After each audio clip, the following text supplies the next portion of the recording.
Hello and welcome to the first episode where I actually draw something. I just finished this page. Well, it needs a little bit more. It needs text, so I'm going to do that on the iPad, and sometimes I clean up and do tiny little details on the iPad afterwards as well. But today I'm going to show you my process behind it, my inking especially. I do have some videos of me sketching it as well, I might put that in. But I'm also mostly going to talk about the story so that I can catch you up where we're at with this page, so it won't just be out of context drawing. The main thing to talk about is Miras. I mean, if you're following me, you kind of know a little bit, and that she creates AI and little AI robots essentially, and also prosthetics, limbs, extra limbs. She also does these wings that the people in Osego use to travel around the city, and the police force use the wings as well. That's her vibe. That's what she does. She's really good at it. She's like a tailor in that she creates bespoke products for people, for individuals, really tailored and fitted out to their needs. The main kind of focus of the story, especially in the beginning, is the rivalry between her and LifeTech. And LifeTech is a conglomerate company which does a one-size-fits-all, and a lot of the people of Osego try and lose weight to fit into their products, or just be kitted out with the latest technology that LifeTech has come out with. There is a real kind of rivalry between Miras and LifeTech, especially because she actually used to work with Rado Alexiev, who is the CEO of LifeTech, and she holds a grudge to this day because, in her opinion, she came up with this idea, and Rado took it and commercialized it and turned it into something that she hates. They're called the Average Joes, and they're humanoid robots that have the intelligence of an iPhone, which you can own and take out to do your shopping, to do your housework, to accompany you if you have any friends, or some people take them as lovers. It's almost like a fashion accessory as well to have these, good-looking humanoid robots with you, and it's like models coming out all the time, new tech coming out all the time, and she has to constantly see it in the street. She hates it. So the rivalry between her and Rado continue, and they do little pranks on each other, or things that will annoy each other. So the main thing is that she believes that he stole her idea. Then she quit and went over to a different part of town where she set up his workshop, her actual building where she works, her office, I guess, and guess what? LifeTech came along and built two giant towers right next to her workshop, blocking her great view. And of course, Miras doesn't just sit idle. She will go on her social media and post videos of her fixing LifeTech products, because some of her clientele is actually unsatisfied customers of LifeTech who would like a proper thing made for them, especially when they need it tailored properly. So she takes advantage of that. She does not back down, but one day she wakes up in the middle of the night by a huge neon sign with the light is coming through her window. Literally wakes her up and her boyfriend, and she goes to the window, realizes it says LifeTech, and that's it. She just had enough. That's it. She's done. I'm out. That's what she's thinking. And she's decided to do a proper big prank on LifeTech now. One that will really get the media's attention, be a bit more, in her eyes it will be fun as well. So she has a former client called Carrie, who she's done a whole cybernetic body for her. The only reason for the body really is that Carrie wanted to look super hot and have this crazy cybernetic body that she can. It also means she can connect to computers and work in a different way than humans. But as she's quite shallow, she wants to just look really great. She's kind of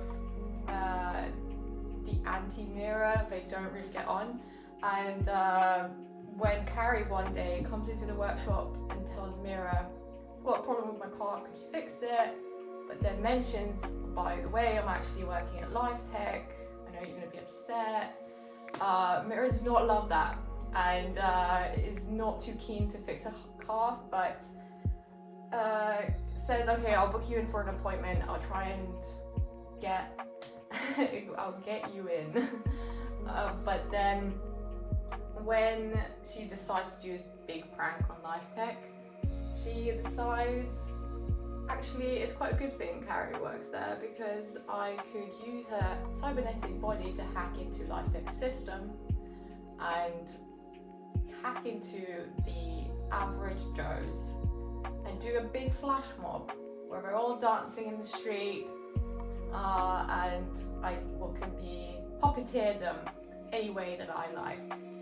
So this is her plan, this is what she's decided to do, and this is where we're at, essentially. This is the second time we've seen Carrie. She's come in for her actual appointment, and Mira's already made the little chip that she's going to put into her car. She's made up her mind. That's where we're at today. And the idea for the page is that we see that Carrie's a prima donna. She needs her coat taken by Mira. She's got these weird shoes that just kind of clip into her feet, because she can do that because they're not flesh. And I'm kind of showing off Carrie's crazy long legs, and this is obviously what she wants. She fancies herself a pin-up girl, and Mira puts that little chip into her thigh, into her calf. What I should mention, the technology in this world is, I kind of imagine it as an organic thing almost. The way that you interact with computers is also different. There will be pages on this where I'll go into more detail, but I have an idea that you almost have these vats or balls full of jelly that you put your fingers into, and through synapses in your brain that go to your fingers apparently, you can actually access the computer and use it that way. So and you also have a virtual reality headset, is what I'm thinking, but I'm still sort of developing it. But that's why I've decided that the technology, when you open up Carrie, she's got all these like little globules inside her that work together. I imagined them as cells, and she's just this cybernetic organism of sorts. So yeah, and as you can see, I've used quite a lot of black on this page. That's kind of part of my style anyway, but I wanted it to make it have a mood of Mira's doing something a bit, ominous. No one wants their body hacked.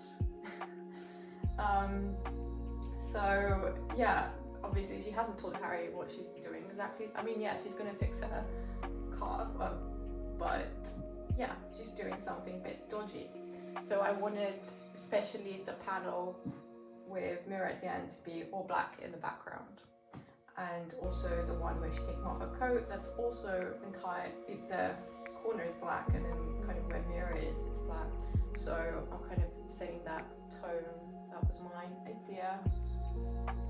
Maybe another thing to mention that I wanted to kind of convey and it will become more clear when this the first time we meet Carrie. It's going to be this big splash page where she's wearing this fabulous outfit, you know, showing off her body, and she's just looking crazy hot. And that's when we first meet her. But here we can still see that she is, this really just this person who's very different to Mira. I think so. My idea was that rather than explain what Mira's like, I'm setting her up against someone who's not like her. So that's why I think that works. Especially, it shows that Mira's actually a bit judgmental as well, because she doesn't like that Carrie's gotten this body just to make her really hot. It's just not her vibe, and sometimes that happens in life. But also in terms of the story, I just wanted to kind of, you know, explain what Mira is like through this. I think it's easier sometimes to show what something isn't, and that's what's going on here. Yeah, I think in combination with how we see her in a page, which I haven't done yet, I think it's going to work, and kind of convey that message. My idea is that even though Mira does sometimes dress up, you know, she's dressed down even more because she knows Carrie's coming in. She knows Carrie has an appointment, so hoodie, t-shirt, you know, like she wants to be different to Carrie. So yeah, I'm hoping that that comes across.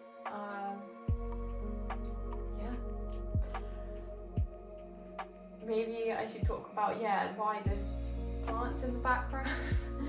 I had this idea that people in this world grows these GMO aubergine things in their building, and you eat one of these things and you've had it.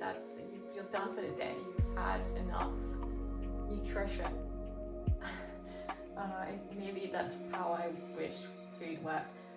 But yeah, I thought that it would be interesting in a world where everything's modified, that even the plants are too, and they're made to give a bit of an advantage to people. It's really easy to feed everyone in the city, and also I like that it gives a bit of just something a bit different, and it's not all just, you know, metropolitan city and nothing green. I'm not a big fan of that. If you know me, I love plants. I've got giant plants myself everywhere.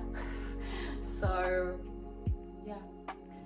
So hopefully that's given you a bit of an insight into the story, a bit of an insight into who Mira is, what she's like, hopefully.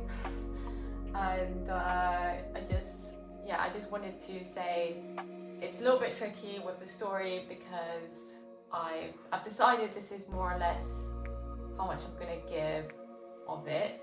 I'm going to probably give a little bit more detail, obviously, on other pages, but after the whole prank, and it goes in a slightly different direction than the initial part.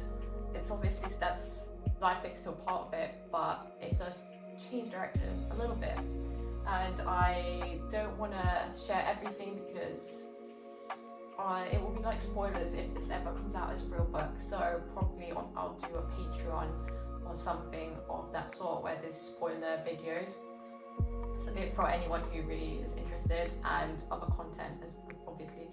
But yeah, I hope that this was interesting enough, and I would love to hear what you think. So comment